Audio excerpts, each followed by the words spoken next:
तेथे पांडुरंग उभा. ज्या ठिकाणी कथा असेल, कीर्तन असेल, प्रवचन असेल, सत्कर्म असेल, दानधर्म असेल, भगवंताचं पावन पवित्र मंदिर असेल, अशा ठिकाणी परमात्मा राहतात. याचा अर्थ की इतर ठिकाणी परमात्मा राहतच नाही असं नाही. निर्गुण निराकार रूपानं परमात्मा तर सर्व ठिकाणी असतात. जळी स्थळी काष्टी पाषाणी अवघा भरला चक्र पाणी. यत्र यत्र स्तो देवा सर्व व्यापी महेश्वरा. निर्गुण निराकार रूपानं परमात्मा सर्व ठिकाणी व्याप्त असले तरी देखील आता सांगितलं की ज्या ठिकाणी कथा असेल, कीर्तन असेल, प्रवचन असेल, सत्कर्म असेल, दानधर्म असेल, भगवंताचं पावन पवित्र मंदिर असेल, अशा ठिकाणी ईश्वराची विशेष ईश्वरी शक्ती विराजमान असते. म्हणून प्रत्येकानं अशा ठिकाणी गेलं पाहिजे आणि त्या ठिकाणी जी दैवी शक्ती असते ती आत्मसात केली पाहिजे, जेणेकरून एक जन्म नव्हे तर कित्येक जन्म त्या शक्तीचा आपल्या जीवनामध्ये आपल्याला खूप चांगला लाभ झाल्याशिवाय राहणार नाही. म्हणून अशी दैवी शक्ती जर प्राप्त करायची असेल तर त्याच्यासाठी एक साधा आणि सोपा उपाय म्हणजे ओंकार प्राणायाम. ओंकार प्राणायाम म्हणजे जो शांत बसतो, दीर्घ श्वास घेतो आणि अशी भावना करतो की या वातावरणामध्ये, या मंदिरामध्ये, या ब्रह्मांडामध्ये ईश्वराची जे विशेष ईश्वरी शक्ती आहे, श्वास घेताना माझ्या रोमरोमामध्ये प्रविष्ट होते आणि श्वास सोडताना माझ्यामधले विकार, दुर्गंध, दुराचाराची भावना, व्यसनाची भावना सर्व निवृत्त होते. दृढ श्रद्धा, भावना, विश्वास ठेवून ओंकार प्रणाम केला तर त्याला अनुभूती येते की खरोखरच माझं मन शांत होतंय, पवित्र होतंय. त्याची प्रत्यक्ष अनुभूती घेण्यासाठी प्रत्येकानं असं शांत बसायचंय, सरळ बसायचंय, एक दीर्घ श्वास घ्यायचाय आणि ओंकाराचं उच्चारण करायचंय.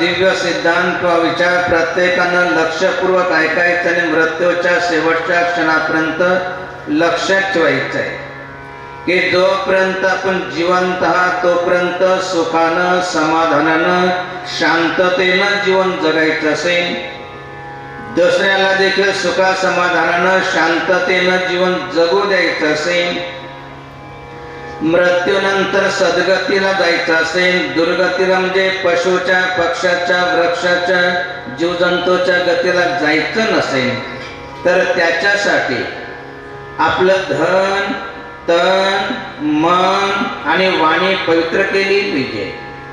लक्षात ठेवायचं की याच्यापैकी एक जरी अपवित्र असेल तर या जगामध्ये सुख आणि परलोकामध्ये सद्गती कधी लागूच शकत नाही. सर्वात पहिलं लक्षात ठेवायचं की नीतीनं, न्यायानं, मर्यादेनं धन कमवून सर्वजन हिताय, सर्वजन सुखाय कार्यासाठी म्हणजे दान धर्मासाठी जो आपल्या धनाचा उपयोग दानासाठी करतो तर दानानं बाकी राहिलेलं आपलं धन पवित्र होतं. साधू संतांच्या, भगवंताच्या, गुरुजनांच्या सेवेनं, आपल्यापेक्षा वयानं, ज्ञानानं जे मोठे असतील त्यांच्या सेवेनं, आपले आईवडील जर सदाचरणी असेल, निर्व्यसनी असेल तर त्यांच्या सेवेनं आपलं तन पवित्र होतं. भगवंताच्या चिंतनानं, स्मरण आपलं मन पवित्र होतं आणि भगवंताचं नाम असेल, श्लोक असेल, दोहा असेल, अभंग असेल तर त्याच्या उच्चारणानं आपली वाणी पवित्र होते. मरण आपल्या धनाला, तनाला, मनाला पवित्र, वाणीला देखील पवित्र करावं या पवित्र उद्देशानं आपल्या गावातील धर्मात्माने, पुण्यात्माने, धर्मात्मांच्या, पुण्यात्मांच्या सहयोगानं, भगवंताच्या कृपाशीर्वादानं या ठिकाणी शिवभक्त भाऊ पाटील यांच्या मुखातून जी श्री रामचरित्र चिंतन कथा या ठिकाणी आयोजित केलेली आहे आणि त्या उद्देशानं जे अनेक दानाचं पुण्याचं जे आयोजन करण्यात आलेलं आहे, उद्देश हा आहे की आपलं धन तन मन आणि वाणी झाली पाहिजे. आपण देखील सर्व धर्मात्मक पुण्यात्मक कामधंद्याचे दिवस असताना देखील सर्व कामधंदा सोडून या भगवंताच्या दरबारामध्ये देवाच्या दरबारामध्ये देवासारखे होऊन शांत बसले. हा उद्देश आहे की आपलं धन तन मन आणि वाणी झाली पाहिजे. आणि आपल्या धनाला तनाला मनाला पवित्र वाणीला देखील पवित्र करण्यासाठी प्रत्येकानं परत एकदा दीर्घ श्वास घ्यायचा आहे. त्याच्यानंतर ओंकाराचं उच्चारण करायचं आहे. त्याच्यानंतर श्लोकाचं नामाचं अभंगाचं उच्चारण करायचं आहे की जेणेकरून आपली वाणी देखील पवित्र होऊन जाईल. म्हणून प्रत्येकानं परत एकदा दीर्घ श्वास घ्यायचा आहे आणि ओंकाराचं उच्चारण करायचं आहे.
संत संग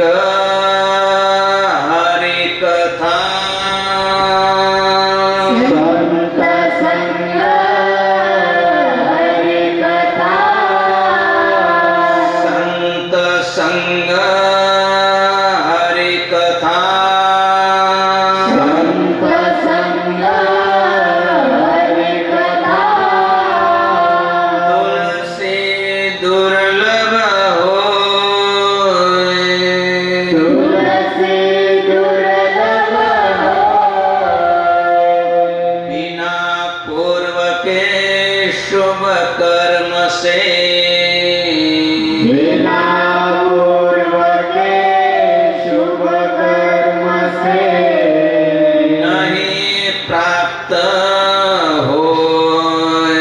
नहीं प्राप्त होय। संत संग हरि कथा संत संग हरि कथा संत संग हरि कथा संत संग हरि कथा बिरला पावे कोय। बिरला पावे कोय। धन सुत धाराए तो धन सुत धाराए तो पापी को भी होय। पापी को भी होय। संत संग हरि कथा तुलसी दुर्लभ होय।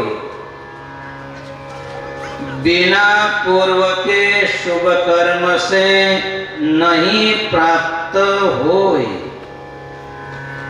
संत संग हरि कथा बिरला पावे कोय। धन सूत दारा ए तो पापी को भी होय।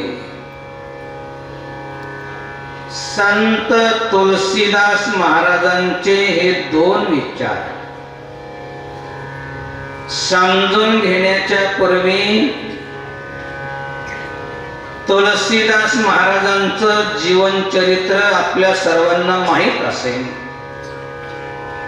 नसेल तर थोडक्यामध्ये संत तुलसीदास महाराजांचं जीवनचरित्र. जसं महाराष्ट्रामध्ये अनेक संत होऊन गेले, आता आहे आणि पुढे राहतील. महाराष्ट्र ही संतांची भूमी आहे. असेच एक महान संत उत्तर भारतामध्ये होऊन गेले, संत तुलसीदास महाराज. 4-5 वर्षाची अवस्था असताना त्यांचे आई वडील दोघेही मृत्युमुखी पडले. सांभाळणारं असं जवळ कोणी राहिलं नाही. परंतु इतर बालक जसे दुःखी होतात, रडतात, तसे ते दुःखी झाले नाही. कारण त्यांना माहित होतं की जन्म देणारे आई वडील आपल्याला एक दिवस सोडून जाणारच आहे. परंतु जगाचे जे माता आहे, पिता आहे, ते कधी सोडून जात नाही. जन्म देणारे आई वडील सोडून गेले तरी जगाचे माता पिता माझं रक्षण करतील. म्हणून भूक लागली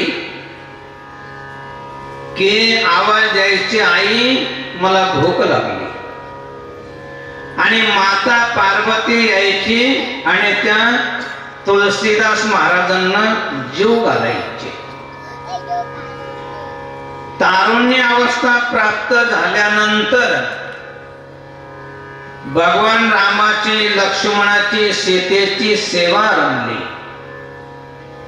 शिव विष्णू दोघे एकची अवतार, वेदांनी निर्धार हाची केला. केली जैसे भक्ती, शैव का वैष्णव, पाहता तो देव नाही तुझा. या दोन देवतांमध्ये त्यांनी भेद मानला नाही. रामाची भक्ती करायला लागले. एक दिवस काही चांगला उत्सव होता म्हणून अनेक धर्मात्मा, पुण्यात्मा त्यांचा सत्संग श्रवण करण्यासाठी आले. त्यांची वाणी ऐकावी आणि होईल तेवढी दान दक्षिणा द्यावी, काहीतरी सेवा व्हावी, तनानं, मनानं, धनानं, म्हणून बरेचसे लोक आले. प्रसाद घेऊन चालले गेले. तुलसीदास महाराज सकाळी सकाळी उठले. पहले प्रहर में सब कोई जागे, दूसरे प्रहर में भोगी, तीसरे प्रहर में तस्कर जागे, चौथे प्रहर में योगी. ब्रह्म मुहूर्तामध्ये ज्यावेळेस तुलसीदास महाराज कुटियाच्या बाहेर आले तर त्यांनी बघितलं की दोन व्यक्ती उभे आहेत. त्यांनी विचारलं की आपण कोण आहात? सकाळचा ब्रह्ममुहूर्त, सकाळी उठत चला, प्रचंड शक्ती असते ब्रह्ममुहूर्तामध्ये. बऱ्याचशा गावामध्ये अजून आहे प्रथा, लाऊडस्पीकर लावलेला असतो, एकदम वृद्ध का होईना, उठा उठा साधू संत साधा फुलाले हित, जाईल हा नरदेह मग कैसा भगवंत. आपण उठतात, दुसऱ्याला उठवतात. अशा ब्रह्म मुहूर्तामध्ये बाहेर आल्यानंतर त्यांनी बघितले की दोन व्यक्ती उभे आहेत. त्यांनी विचारलं आपण कोण आहात, केव्हा आले? म्हटले महाराज आम्ही चोर आहोत, कालच आलो होतो. म्हटले मग सर्व तर चालले गेले प्रसाद घेऊन, तुम्ही का बरं थांबले? म्हटले आम्ही थांबलो होतो की आपल्या कोट्यामध्ये लोकांनी जी दान दक्षिणा दिली असेल तर ते चोरून घेऊन जायचा आमचा विचार होता. म्हटले मग रात्री चोरी केली? म्हटले रात्रभर प्रयास केला पण चोरी करणं काही जमलंच नाही. म्हटले मग असं करा, तुम्हाला जेवढं लागतं तेवढं घेऊन जा.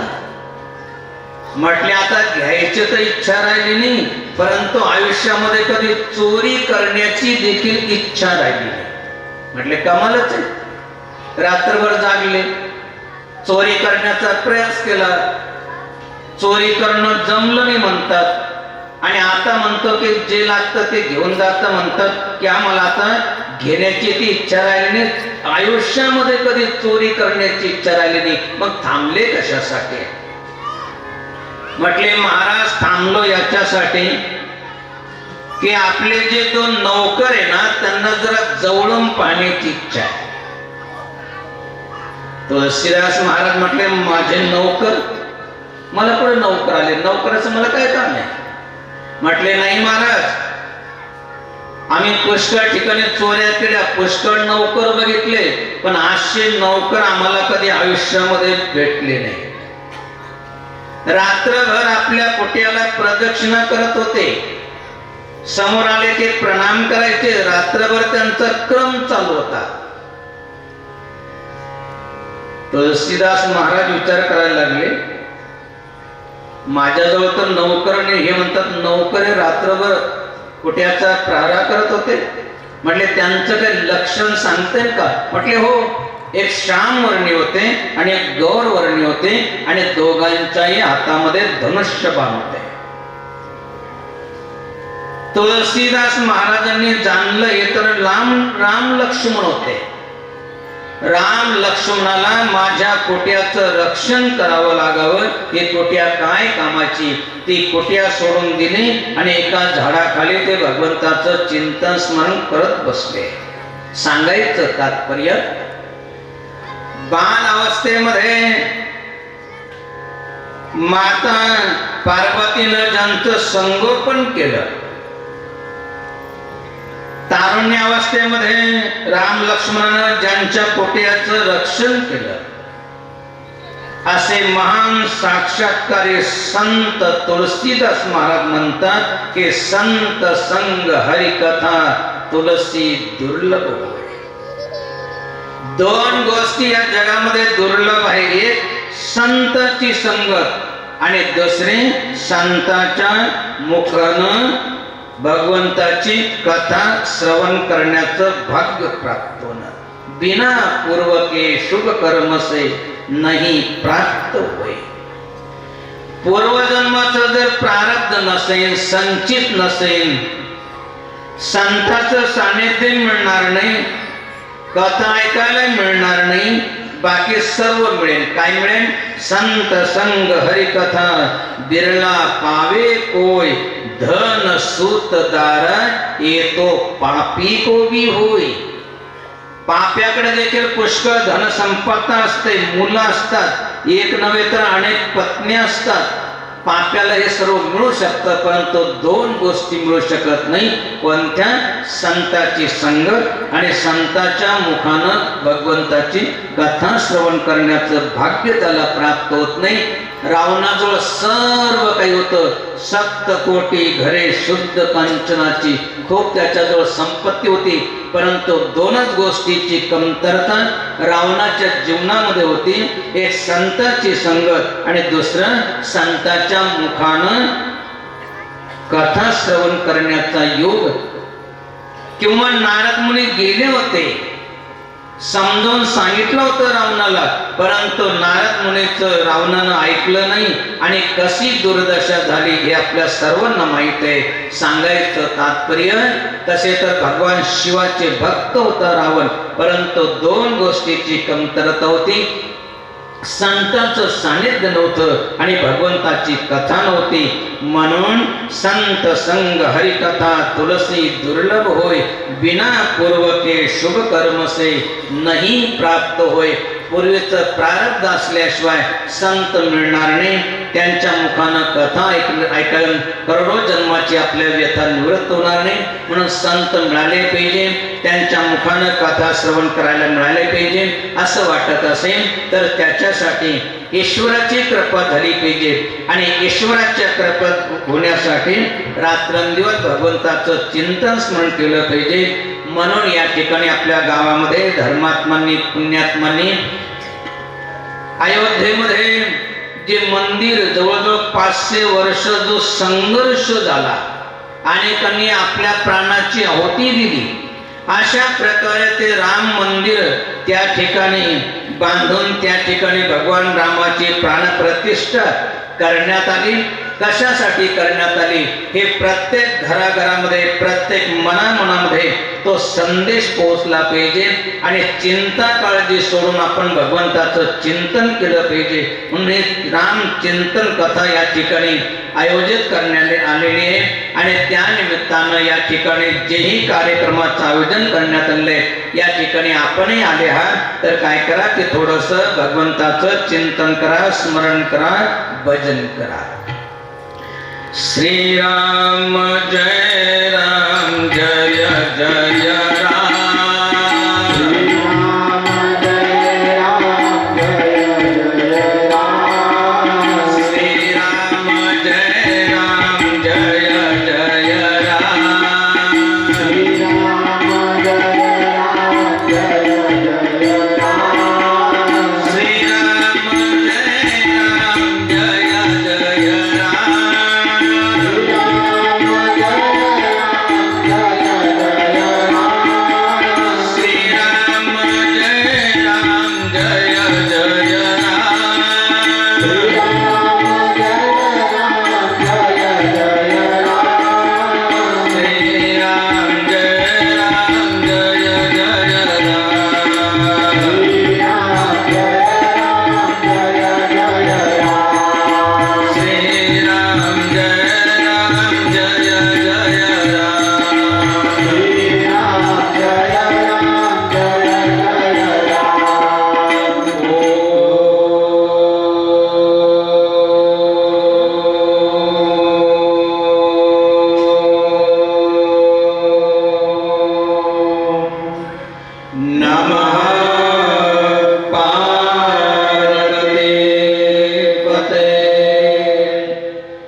संतांची अभंगवाणी जिचा कधी भंग होत नाही, जिचा कधी नाश होत नाही, अशी संतांची अभंगवाणी ऐकून त्या अभंगवाणीचं आपल्या जीवनामध्ये जर पालन केलं तर आपल्या 42 कुळाचा म्हणजे 21 आईच्या आणि 21 वडिलांच्या अशा 42 कुळांचा उद्धार होतो.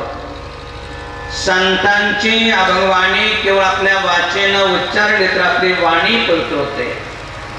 म्हणून आपल्या वाणीला पवित्र करण्यासाठी प्रत्येकानंच अभंगवाणीचं उच्चारण केलं पाहिजे आणि प्रत्येकालाच अभंगवाणीचं उच्चारण करता यावं आणि प्रत्येकाची वाणी पवित्र व्हावी या उद्देशानं अगदी साध्या सोप्या चालीमध्ये अगोदर आम्ही अभंग म्हणतो, नंतर प्रत्येकानं अभंगाचं उच्चारण करायचं.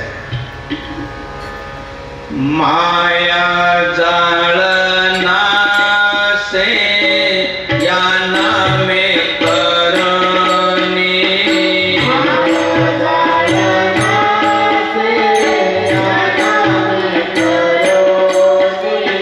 माया जाळ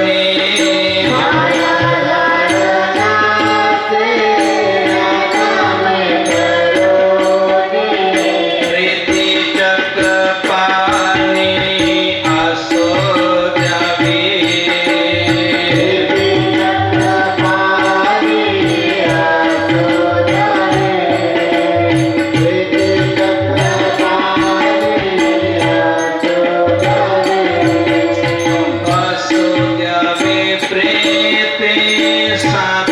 या नामे करणी, प्रीती चक्र पाणी असो द्यावी, असो द्यावी प्रीती साधूच्या पायासी,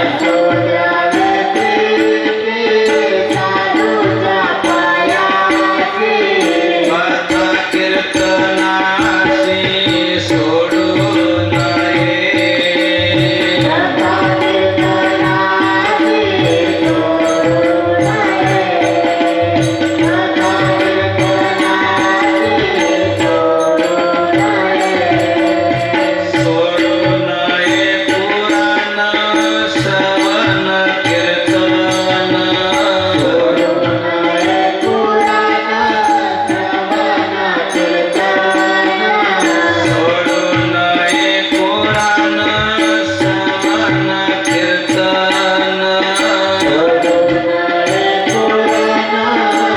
पुराण श्रवण कीर्तन,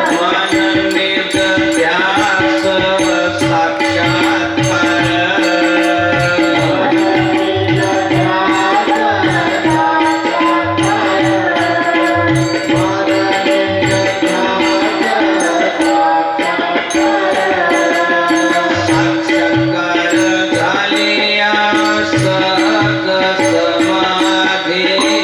साक्षात्कार झालिया सहज समाधी, साक्षात्कार झालिया सहज समाधी, तुका म्हणे उपाधी गेली त्याची,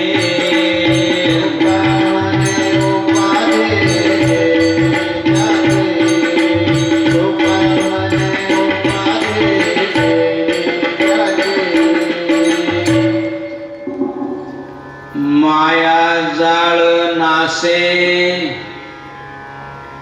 या नामे करोनी, प्रीती चक्र पाणी असो द्यावी, असो द्यावी प्रीती साधूच्या पायासी, कथा कीर्तनासी सोडू नये, सोडू नये पुराण श्रवण कीर्तन, मन निज ध्यास साक्षात्कार, साक्षात्कार झालिया सहज समाधी, तुका म्हणे उपाधी गेली त्याची. जगद्गुरु तुकाराम महाराजांचा हा 4 चरणाचा अभंग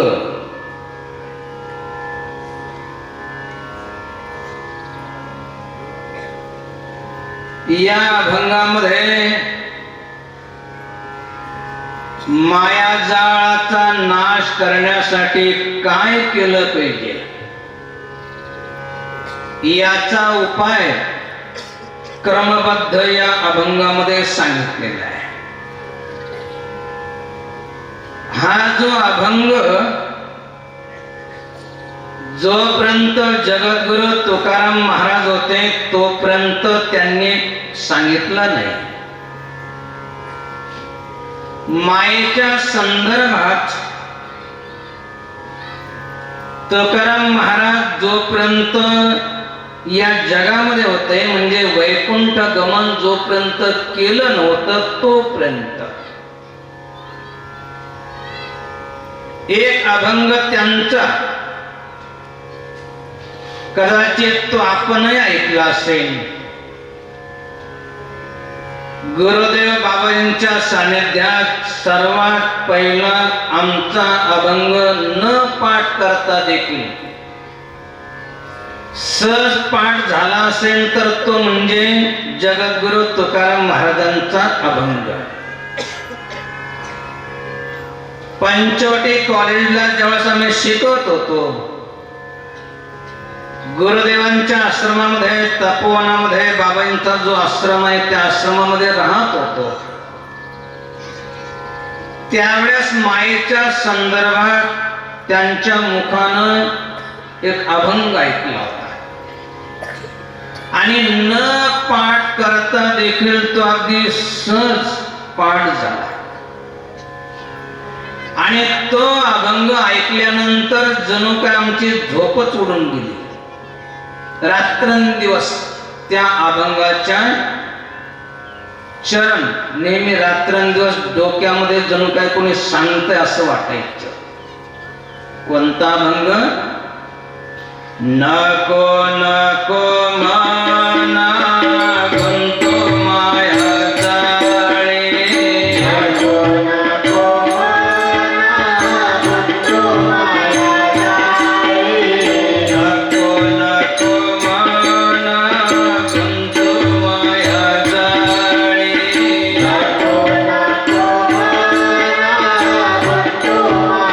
नको नको मना गुंतो माया जाळे, काळ आला जवळी ग्रास वया,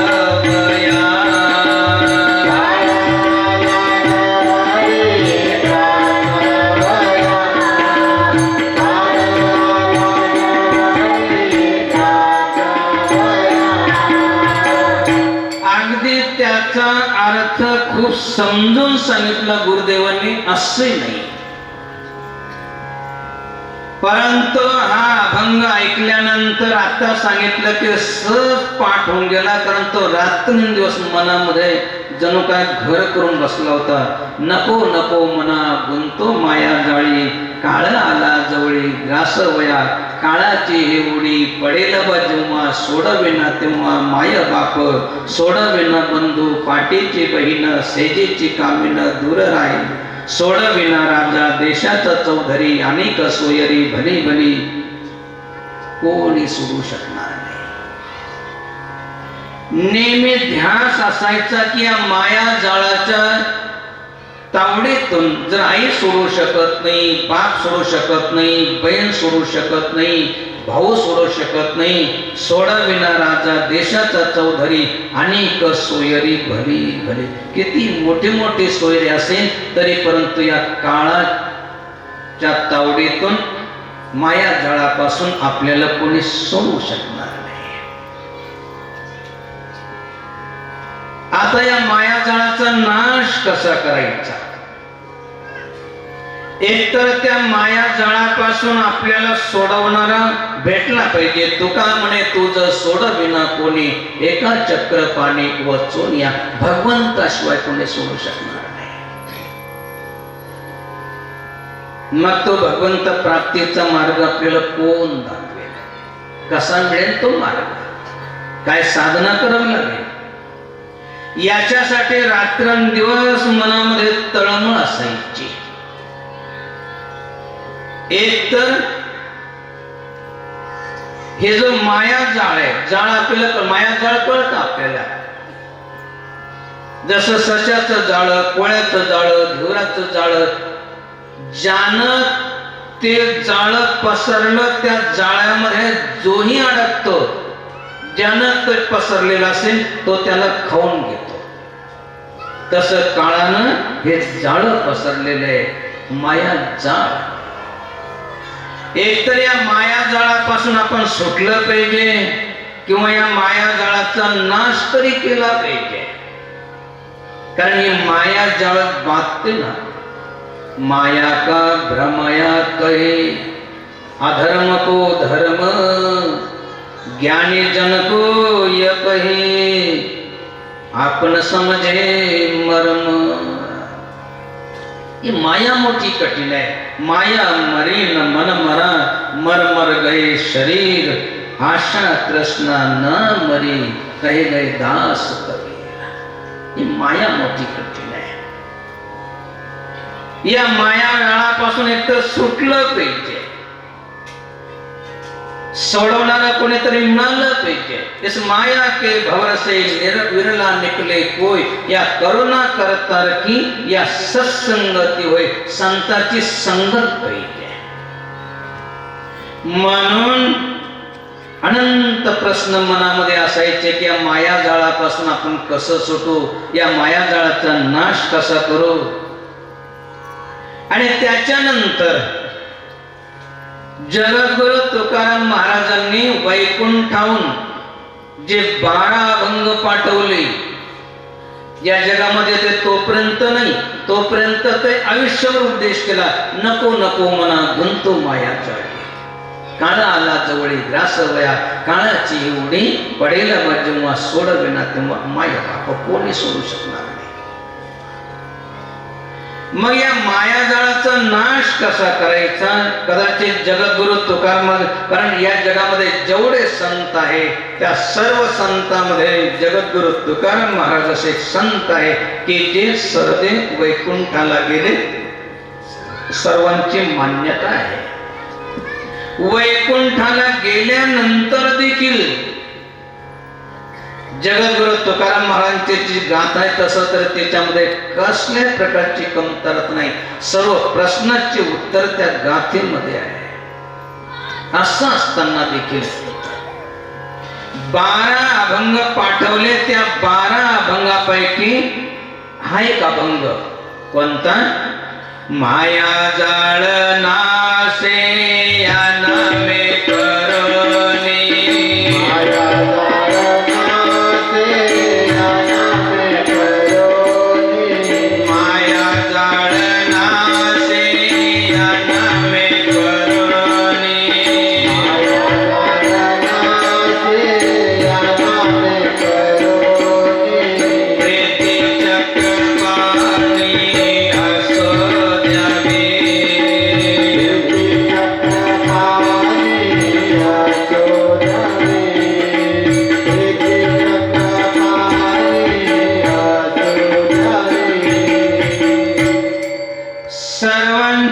पाठीमाग सर्वावर ते मायेनं काळानं मायेचं जाळ पसरलेलं आहे. या मायाजाळाचा जर नाश करायचा असेल तर त्याच्यासाठी काय करायचंय. काळानं आपल्याला खाऊ नये, काळानं आपल्याला 84ला नेऊ नये, नरकामध्ये नेऊ नये. जगद्गुरु तुकाराम महाराजांची जशी सद्गती झाली, जसे ते चालल्या गेले तसे आपली देखील सद्गती व्हावी असं वाटत असेल तर त्याच्यासाठी काय करा. काळानं जे मायेचं जाळ पसरले त्या जाळामध्ये अडकू नका. त्या मायाजाळाचा नाश करा. त्या मायाजाळाचा आपल्याला भय राहणार नाही. जगद्गुरु तुकाराम महाराज जसे वैकुंठाला चालले गेले, आम्ही जातो आमच्या गावा, आमचा राम राम घ्यावा असं म्हणत म्हणत ते वैकुंठाला चालले गेले. कुठे म्हटले? पोखरीला आलते तेव्हाच नाही म्हटले, देवला म्हटले, आम्ही जातो आमच्या गावा, आमचा राम राम घ्यावा. असं जर आपल्याला जायचं असेल तर त्याच्यासाठी काय करा? या माया जाळाचा नाश जो करतो तो वैकुंठाला जातो, तो कैलासाला जातो, तो शुभलोकाला जातो. अन्यथा जो माया जाळाचा नाश नाही करत तो माया जाळामध्ये अडकतो आणि त्याला काळ खातो, त्याला नरकाला नेतो. नंतर 84 नंतर पशुच्या, पक्षाच्या, वृक्षाच्या, जीवजंतूच्या गतीला पाठवतो. सर्वांना हात जोडून विनंती आहे, या मायाजाळाचा नाश करा. कसा करायचा? अगदी साधा सोपा उपाय सांगितला. क्रम लक्षात ठेवा. सर्वांनी क्रम नका चुकू. कोणता क्रम? माया जाळ नासे या नामे करोनी,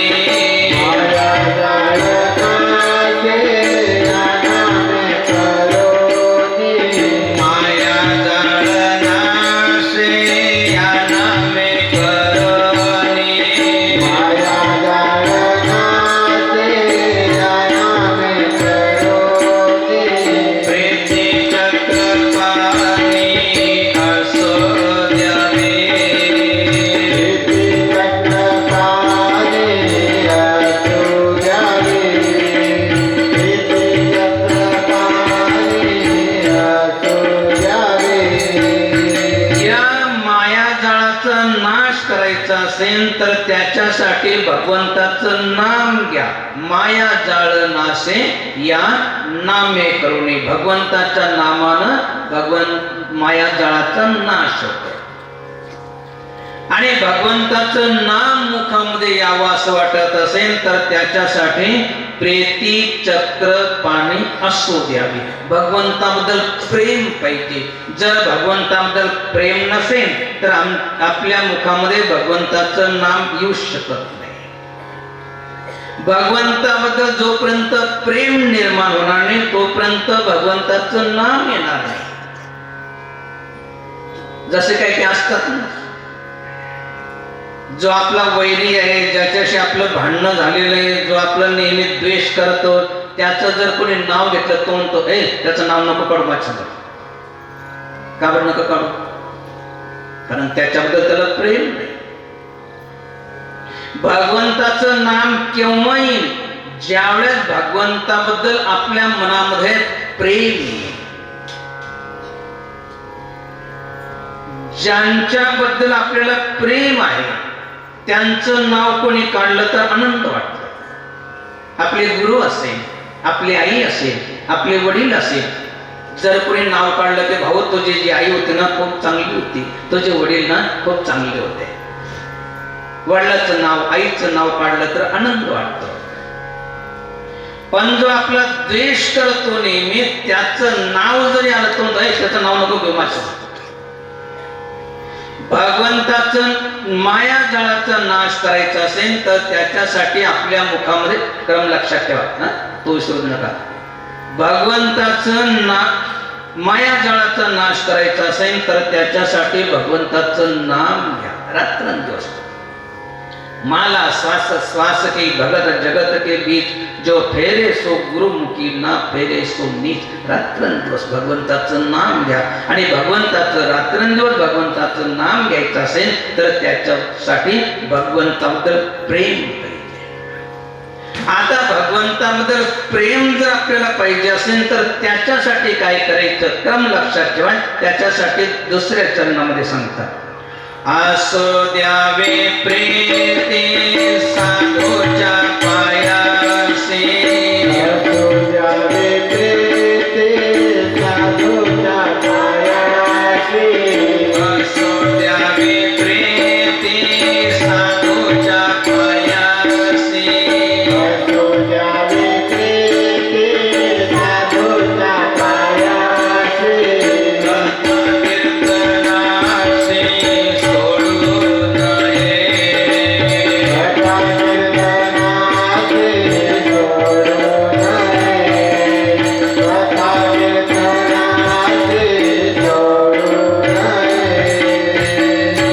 क्रम लक्षात ठेवा. वारंवार आपल्याला क्रमाचं स्मरण दिलं जातं. मायाजाळाचा नाश करायचा असेल तर भगवंताचं नाम घ्या. भगवंताचं नाम घ्यायचं असेल तर भगवंताबद्दल प्रेम पाहिजे. आणि भगवंताबद्दल प्रेम निर्माण व्हावं असं वाटत असेल, असो द्यावी प्रीती साधूच्या पायास. आपण म्हणा साधूच्या पायाशीच का बरं? साधूच्या पायाशी असो द्यावी प्रीती साधूच्या पायाशी. साधू कुणाला म्हणतात? साधूचे लक्षण काय आहे? साधूचे कार्य काय? आपल्या गावाला तरी जास्त सांगण्याची आवश्यकता नाही, कारण गुरुदेव बाबांच्या सानिध्यातले आपण आहात. या गावामध्ये शिंदेनानं नेहमी बाबाजीकडे यायचे. त्यांच्या माध्यमानं अनेक भक्त यायचे. बाबांसारख्या संतांची महिमा आपल्या गावाला चांगली माहीत आहे. साधू काही काही गावामध्ये नाही कळत. साधू असू द्यावी प्रीती साधूच्या पायाशी.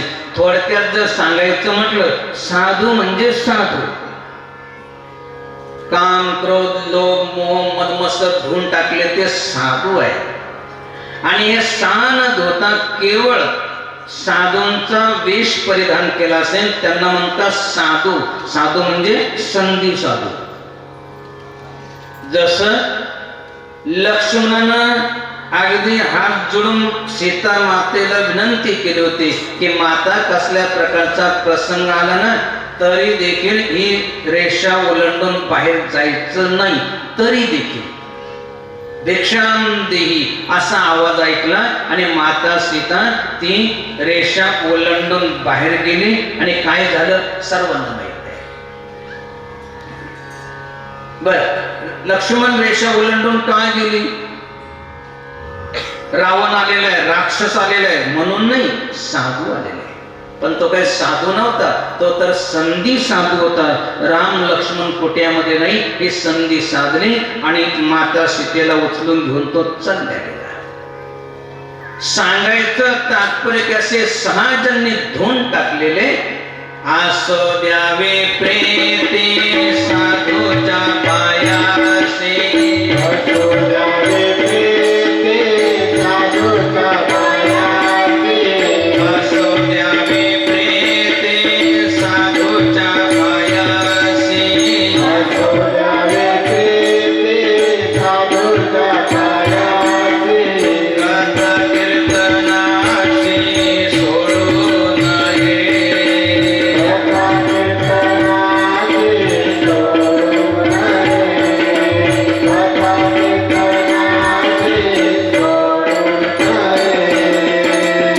क्रम लक्षात ठेवा. मायाजाळाचा नाश करायचा असेल तर भगवंताचं नाम घ्या. भगवंताचं नाम घ्यायचं असेल तर भगवंताबद्दल प्रेम पाहिजे. भगवंताबद्दल प्रेम निर्माण व्हावं असं वाटत असेल तर त्याच्यासाठी असो द्यावी प्रीती साधूच्या पायाशी. साधूच्या पायाशी का बरं? संत चरण रज लागता सहज वासनेचे बीज जोणी जाय मग राम नाम उपजावडी सुख घडो घडी वाढू लागे. संताच्या सानिध्याचा. आणि काय करा? कथा कीर्तनाशी सोडू नये. कथा असेल, कीर्तन असेल, प्रवचन असेल, सत्संग असेल, हे सोडू नका. आपलं भाग्य सुरुवातीला सांगितलं की संत संग हरिकथा तुलसी दुर्लभ होय बिना पूर्व के शुभ कर्म से नाही प्राप्त होय. आपल्या पूर्वजांचे काहीतरी पुण्य, त्याच्यामुळं मर्यादा पुरुषोत्तम भगवान राम जे आहे तर त्यांच्या कथेचं चिंतन कथा या ठिकाणी आयोजित केलेली आहे. काही दिवस निघून गेले. आता जेवढे राहिलेले तेवढ्या दिवसामध्ये काय करा? कथा कीर्तनाशी सोडू नये. कथा कीर्तन जेवढे राहिलेले दिवस आहे तेवढे आता सोडू नये. सोडू नये पुराण श्रवण कीर्तन. सोडू नये पुराण श्रवण कीर्तन. सोडू नये पुराण श्रवण कीर्तन. सोडू नये पुराण श्रवण कीर्तन. मननित ध्यास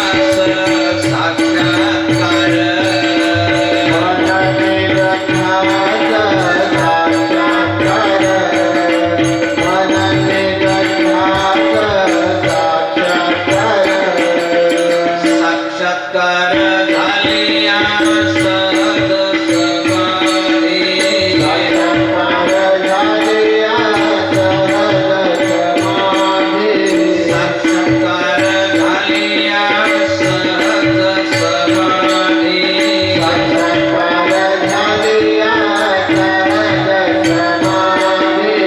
तुका म्हणे उपाधी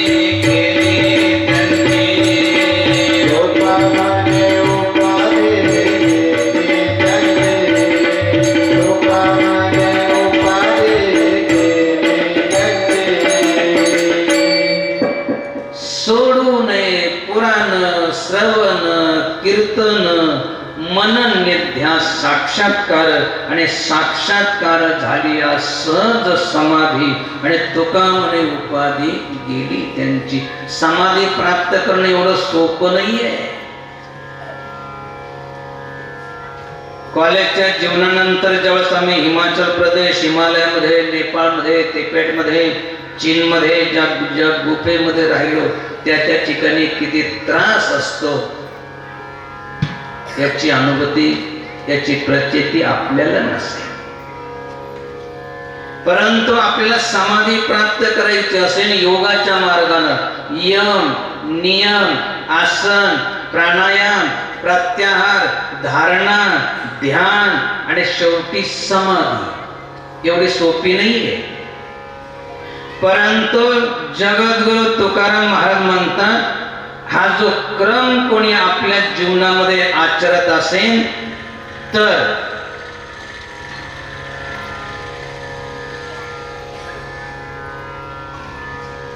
साक्षात्कार झाली या सहज समाधी आणि तुका म्हणे उपाधी गेली त्याची. त्याच्यासाठी कथा ऐका. सर्वांना विनंती आहे की कथा कशी ऐका. कथेमध्ये आपण किती वेळ बसलो याला जास्त महत्व नाही. कथा आपल्यामध्ये किती बसली याला जास्त महत्व आहे. 1 क्विंटल दुधामध्ये उघड्या मारल्या, पोहले त्याच्यामध्ये, एवढा लाभ नाही मिळणार. त्याच्यासाठी अर्धा किलो का विना दूध पोटामध्ये गेलं पाहिजे. तसं कथा जे आपण किती वेळा ऐकतो त्याच्यापेक्षा कथा आपल्यामध्ये किती बसते, कथेमध्ये किती बसतो याला जास्त महत्व नाही. कथा आपल्यामध्ये किती बसते आणि ती जर बसायची असेल तर कथा कशी ऐकायची. चुकल्या पुत्राची वार्ता जैसी ऐके माता. विधवा बाईचा एकुलता एक मुलगा आहे आणि तो हरवला. बरेच दिवस झाले, शोध पुष्कळ गेला परंतु सापडला नाही. आणि एक दिवस अचानक एक व्यक्ती आला आणि तो म्हटला, आई तुमचा मुलगा आहे ना, सापडला बरं का. मग ती काय म्हणे, भाऊ आता काय करते, स्वयंपाक बनवते, जेवण करते आणि मग जाते त्याला विचारायला की कुठे आहे म्हणून. असं होईल. किती तत्परतेनं जाईल आणि केव्हा ती ऐकेल याची जिज्ञासा जशी तिच्या मनामध्ये होते. मुलगा तर एका जन्माचा आहे, परंतु तमेव माताचे पिता तमेव तमेव बंधू सखा तमेव, जो जन्मोजन्मपासून आपली ताटातूट झालेली आहे तो ऐकण्यासाठी. या ठिकाणी राम कथा ऐका आपण. आता काय म्हणते, कोणता राम? 2-3 राम आहेत. कोणता राम? एक राम दशरथ का बेटा, एक राम घर घर में बैठा, एक राम का सकल पसारा, एक राम है सबसे न्यारा. कोणत्या रामाची? जो सर्वापेक्षा न्यारा है, वेगळा है, वही राम दशरथ का बेटा, वही राम घट घट में बैठा, वही राम का सकल पसारा, वही राम है सबसे प्यारा. सबसे न्यारा असा जो आहे, असा जो रोम रोमामध्ये रमणारा राम आहे, तो कसा आहे त्याचं चिंतन करण्यासाठी ही चिंतन कथा या ठिकाणी होते. चांगली गोष्ट आहे. आपण काय करा, उपदेश करण्यापेक्षा आपल्याला सर्व या ठिकाणी विनंती केलेली आहे जगद्गुरु तुकाराम महाराजांनी. कोणती? सोडू नये पुराण श्रवण कीर्तन,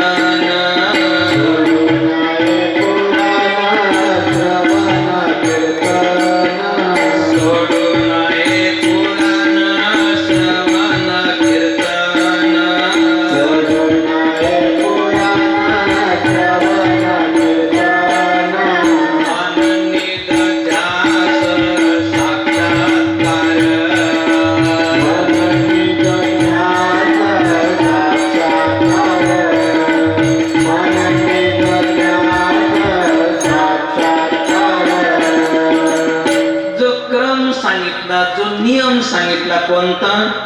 कथा ऐकल्यानंतर त्याचं मनन करा, त्याचं चिंतन करा आणि त्याप्रमाणे वागण्याचा निधध्यास घ्या, मग साक्षात्कार आणि मग समाधी.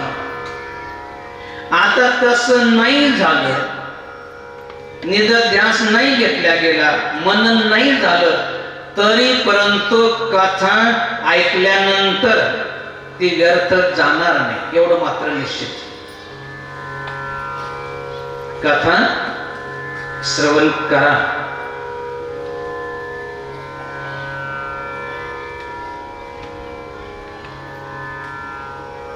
एक 10-15 मिनिटाचं प्रवचन राहिलेले, लक्षपूर्वक ऐकायचे. एक चोर,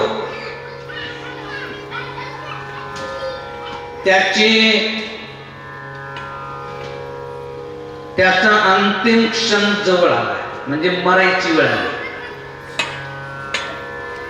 मरायची वेळ आल्यानंतर त्याच्या लक्षात आलं की आपण आता या जगातून जाणार आहे. म्हणून त्यानं आपल्या मुलाला जवळ बसवलं, जवळ घेतलं आणि त्या मुलाला उपदेश द्यायला सुरुवात केला की भाऊ, आपला जो धंदा आहे ना, खानदानी धंदा, कोणता? चोऱ्या करायचा, तो सोडू नको. काही झालं तरी चोरी करायची सोडायची नाही. जो जसा असतो तसं सांगतो. कोणी वाऱ्या केल्या असेल तर तो सांगतो की भाऊ, आपल्या पूर्वजांनी वाऱ्या केलेल्या आहेत, वारी चुकवू नको. कोणी एका विशिष्ट देवतेची पूजन करत असेल, भगवान शिवाचा असेल, विष्णूचा असेल, जी कुलदेवता असेल, तर तो विनंती करतो की आपण आपल्या पूर्वजांनी कुलदेवतेची सेवा केलेली आहे, तो चुकू नको. कुठे दान करत असेल तर दान, ही परंपरा पुढे चालू ठेवायची. जसं ज्यानं केलं असेल तसं तो सांगतो. आता यानं आयुष्यावर चोऱ्याच केल्या, त्याच्यामुळे सांगितलं की काही झालं तरी हा आपला चोरीचा धंदा सोडायचा नाही. मी आयुष्यभर तेच केलं, तुझ्या आजोबाने पंजोबाने तेच केलं आणि पुढं तू तेच कर. काय? चोऱ्या करायच्या.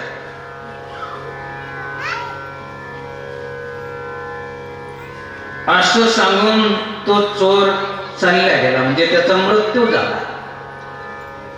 बापानं जसं सांगितलं त्याप्रमाणे तो करायला लागला.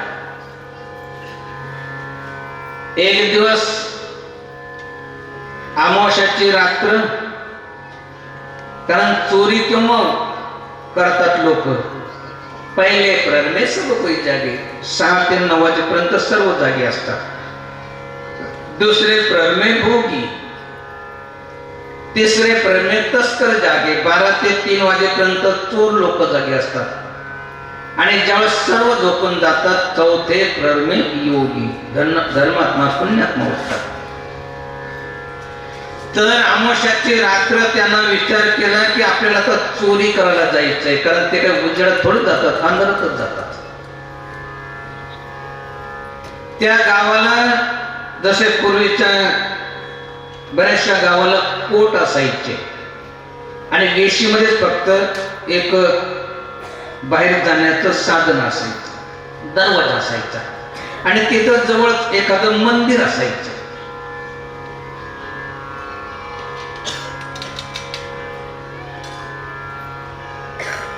तो विचार करायला लागला की आज जे आपल्याला चोरी करायला जायचंय, परंतु तिथं चालू होतं प्रवचन कीर्तन तिथं चालू होतं. थोडासा उशीर झाला, जवळजवळ 12 12:30 पर्यंत ते चाललं आणि याला तर घाई झाली. आता जाऊ तर तिथं तर कीर्तन चालू आहे आणि बापानं सांगितलं होतं आपला धंदा सोडायचा नाही, परंतु त्याच्यासाठी काही पथ्य सांभाळायचे. संतांच्या सानिध्यात बिलकुल जायचं नाही, संतांचं तोंड देखील पाहायचं नाही, संतांचं बिलकुल ऐकायचं नाही, असे अनेक नियम. जसे सज्जन सांगतात की भाऊ दररोज संतांचं दर्शन घेतलं पाहिजे. दर्शन को तो साधू हो, सुमिरन को गुरुनाम, तरणे को आधीनता, डुबणे को अभिमान सांगतात. त्याप्रमाणे बापानं सांगितलं होतं की संतांचं ऐकायचं नाही, त्यांचं दर्शन तर काय, परंतु त्यांच्याकडे बघायचं देखील नाही. आता तिथं तर वेशीमध्येच कीर्तन चालू, आता काय करायचं. म्हणून तो निघाल्यानंतर त्यानं काय केलं, ज्यावेळेस तिथे संतांचं इकडे कीर्तन चालू होतं ते तिकडे पाहत चालला, पळत लवकर. बरं, संतांचं काही ऐकायचं नाही. या दृष्टीने एखादा शब्द चुकून जर कानावर पडला तर त्यानं दोन्ही बोट कानामध्ये घातले आणि ज्यावेळेस पळायला लागला, कर्म धर्म संयोगानं त्याच्या पायामध्ये भला मोठा काटा रुतला. त्यानं थोडस त्याच पायानं तो काढण्याचा प्रयास केला, पण तो काही निघला नाही. मग काय केलं, एका कानातलं बोट काढलं आणि तो काटा उपसला, बाजूला फेकला, परत कानामध्ये बोट घातलं आणि गेलं तिथं. त्या एक क्षणभर त्यानं जे कानामधलं बोट काढलं, तेवढ्या वेळामध्ये त्याच्या कानावर ते शब्द पडला कथेचा, देवाला छाया नसते आणि देवाला माया नसते. नको नको मना गुंतू माया जाळ नासे या नामे करून. शिवामध्ये, जीवामध्ये, परमात्म्यामध्ये आणि जीवात्म्यामध्ये थोडस अंतर आहे. दोन्ही सच्चिदानंद स्वरूप आहे. अंतर कोणते, जो मायेच्या अधीन आहे तो जीवात्मा आणि माया ज्यांच्या अधीन आहे ते परमात्मा. माया, देवाला छाया नसते, माया नसते. एवढा शब्द त्यानं ऐकला म्हणजे त्याच्या कानावर तो पडला. ऐकायची इच्छा नव्हतीच, त्याच्या कानावर ते पडला. गेला तिथं, चोरी केली आणि चोरी कुठे केली, राजाच्या महालातच. हो, त्याला धन मिळालं. राजाला जेव्हा सकाळी समाचार मिळाला की माझ्या महालामध्ये चोरी झाली, प्रजेचं काय असेल, म्हणून काही झालं तरी हा चोर पकडण्यात गेला पाहिजे. पण तो काही सामान्य चोर नव्हता, पिढ्याचा त्याचा धंदा होता. तो काही पकडला गेला नाही. राजानं सांगितलं की असं काय, त्याला पकडणं, जो आणत असेल त्याला प्रचंड जे आहे तर धन द्या. त्या धनाच्या इच्छेनं बऱ्याच जणांनी प्रयास केला, एका वेशीनं देखील प्रयास केला. कारण ही हरामाचं धन ते काही कथेमध्ये, कीर्तनामध्ये, प्रवचनाकडे थोडंच जातं. ते जातं वेश्येकडे, नंबर 2च्या धनाकडे, जुगारामध्ये, सट्ट्यामध्ये, व्यसनामध्ये चालल्या जातं.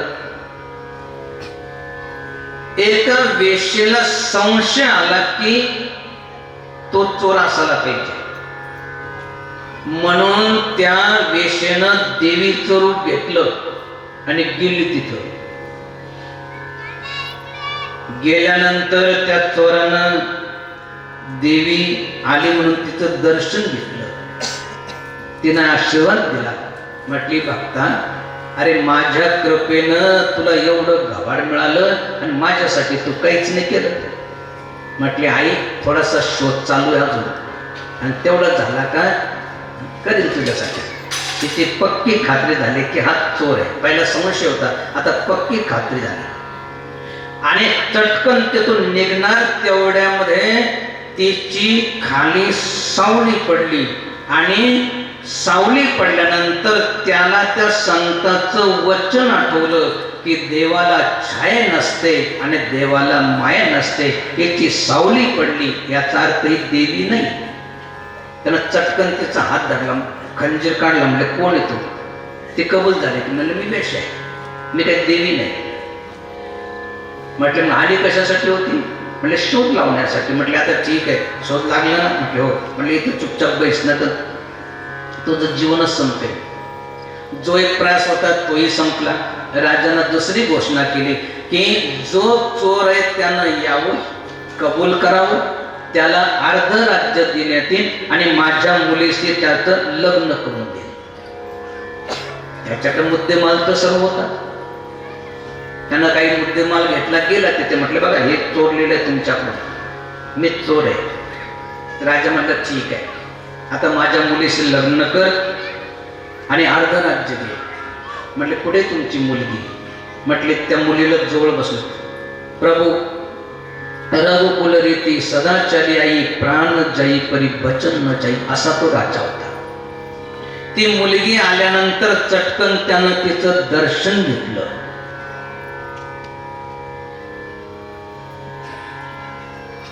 म्हटले की आमचे पूर्वज किती अभागी होते.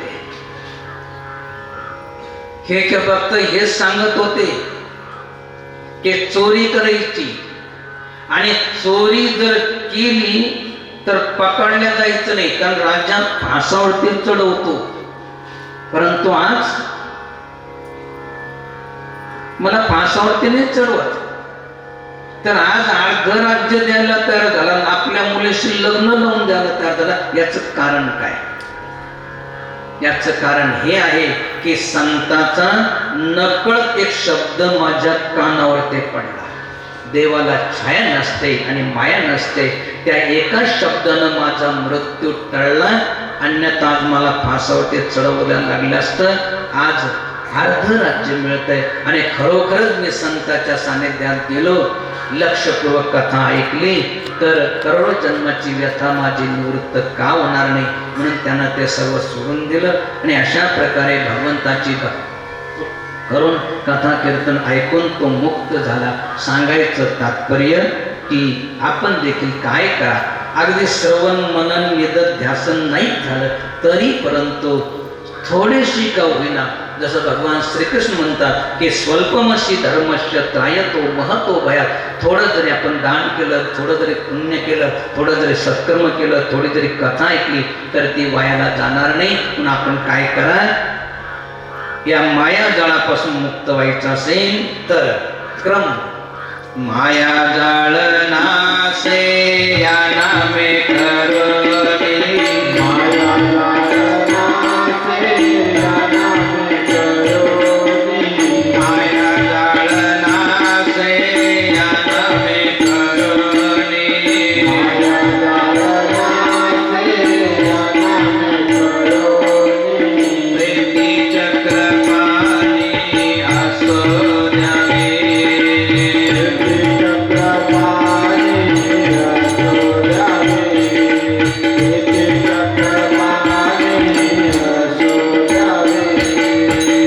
जगद्गुरु तुकाराम महाराजांनी आयुष्यभर उपदेश केला की नको नको मना गुंतो माया जाळी, काळा आला जवळी ग्रास वया काळाची उडी पडेल बाजूवा, सोड विना तेव्हा माया बाप आई बाप भाऊ कोणी सोडू शकणार नाही. म्हणून काय करा, वैकुंठाला गेल्यानंतर त्यांनी एक विनंती ज्याच्यामध्ये असा अभंग पाठवला की माया जाळाचा नाश करायचा असेल तर त्याच्यासाठी भगवंताचं नाम घेतलं पाहिजे.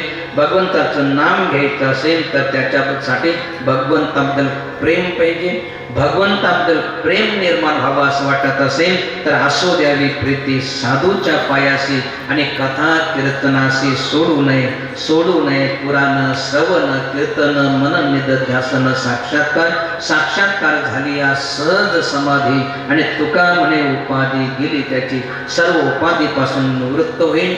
त्याच्यासाठी आपण काय करा, त्याच्यासाठी आपल्याला जो हा योग आलेला आहे, जी संधी प्राप्त झालेली आहे, तर अशा प्रकारे या ठिकाणी ज्यांनी आपल्याला मर्यादा शिकवली, अशा प्रकारे मर्यादा पुरुषोत्तम भगवान रामाचं मंदिर अयोध्येला व्हावं याच्यासाठी अनेकांनी आपल्या प्राणाची आहुती दिली. तर अशा प्रकारे ते राम मंदिर त्या ठिकाणी विराजमान, भगवान राम त्या ठिकाणी विराजमान झाले. म्हणजे आपलं सर्व कार्य झालं असं नाही, प्रत्येकाला मर्यादा पुरुषोत्तम भगवान रामाचं अधिष्ठान आपल्या अंतःकरणामध्ये, आपल्या घरामध्ये प्रतिष्ठित करायचं आहे. म्हणून कथा, कीर्तन, प्रवचन ऐकल्यानंतर जो भगवंत आपल्याला देतो, तर आपण धन मागू नका, द्रव्य मागू नका, ऐश्वर मागू नका, पद मागू नका. जगद्गुरु तुकाराम महाराजांनी जे मागितलं ती आपण मागा. काय मागा? जगद्गुरु तुकाराम महाराजांनी धन मागितलं नाही, आपण देखील धन, पद, प्रतिष्ठा किती मिळालं तर एक दिवस असा येईल की आपल्याला सोडून जावं लागेल किंवा ते सोडून आपल्याला चालल्याच आहे. आता काही काही म्हणतील खरंच आहे, मुलं मोठे झाले की ते धन घेऊन टाकतील, सुना मोठा झाल्या की ते धन घेऊन टाकतील, धन आपल्याला सोडून चालले जाईल. परंतु आमचं घर किंवा आमचा बंगला आम्हाला कसं काय सोडून जाईल? बंगला किंवा घर आपल्याला सोडून नाही दिलं तरी बंगल्याला घराला सोडून आपल्याला जावं लागेल. तरी काही म्हणतीनच मी तर नाही जाणार. 4 जण उचलतीन घेऊनच जातील, म्हणतीन आता कशाला ठेवायचं, वास स्वतःला उचला आता, सोडून गण गोत सारी, शेवटी गावाचे बाहेर जावंच लागेल. म्हणून ते मागू नका. जगद्गुरु तुकाराम महाराजांनी जे मागितलं ते मागा. काय मागितलं त्यांनी? जगद्गुरु तुकाराम महाराजांनी एकच मागितलं, संतांची या सेवा कैसा परी लाहो, नामाचा ठो कैसा राहे, हेची थोर चिंता लागली मनासी, निजता निद्रेश लागे डोळा, जेवता जेवणीन लागे गोड धड, वाटते कपड विषय सुख, ऐश्या संकटी पाव कृपा निधी, आणि लावी संतपदी प्रेम भावे. हे प्रभू, आम्हाला संतांची संगती मिळाली पाहिजे. जसं मर्यादा पुरुषोत्तम भगवान रामांना सर्वांनी एक मतानं राज्य द्यायचं ठरवलं होतं, परंतु त्यांनी रात्रीच्या रात्री सरस्वती मातेची प्रार्थना केली की हे माते, माझ्यावरती मोठं संकट आलेलं आहे, मला उद्या राज्य देणार आहे, मी राज्य करण्यासाठी नाही आलो, मी आलो संतांची सेवा करण्यासाठी. तेव्हा माते तू काहीतरी कर आणि मला संतांची सेवा मिळाली पाहिजे. म्हणून रात्रीच्या रात्री सरस्वती मातेनं कैकेयीची बुद्धी फिरवली, मंत्रीची बुद्धी फिरवली, मंत्रीनं कैकेयीची बुद्धी फिरवली. आणि दुसऱ्या दिवशी आनंदानं भगवान राम संतांचं सानिध्य प्राप्त करून घेण्यासाठी वनवासाला निघून गेले. आणि जिथं जिथं संत असेल त्या त्या ठिकाणी गेले, त्यांची सेवा केली, त्यांची वाणी ऐकली. म्हणून ते जगद्गुरु तुकाराम महाराजांनी मागितलं, संतांची या सेवा कैसा परी लाहो, नामाचा ठो कैसा राहे, हेची थोर चिंता लागली मनासे, निजता निद्रेश लागे डोळा, जेवता जेवणीन लागे गोड धड, वाटते कबड विषय सुख, ऐश्या संकटी पाव कृपा निधी, आणि लावी संतपदी प्रेम भावे. हे प्रभू, आम्हाला संतांची संगती मिळाली पाहिजे. धर्म काय, अधर्म काय, पाप काय, पुण्य काय, सद्गती कशा होते, दुर्गती कशा होते, काय खावं काय खाऊ नये, काय प्यावं काय पिऊ नये, आम्हाला कळालं पाहिजे. आणि रात्रंदिवस तुझं नामस्मरणच्या मुखाम द्यायला पाहिजे. म्हणून प्रभू अशी कृपा कर. आबा प्रभु कृपा कर होय ही भारती, सागत जी भजन कर हो दिन राती, जयते शिवा शिव जानकी राम, जयते शिवा शिव जानकी राम, गौरी शंकर सीताराम, गौरी शंकर सीताराम, जय रघुनंदन जय सिया राम, ब्रज गोपी प्रिय राधे श्याम, जय रघुनंदन जय सिया राम, जय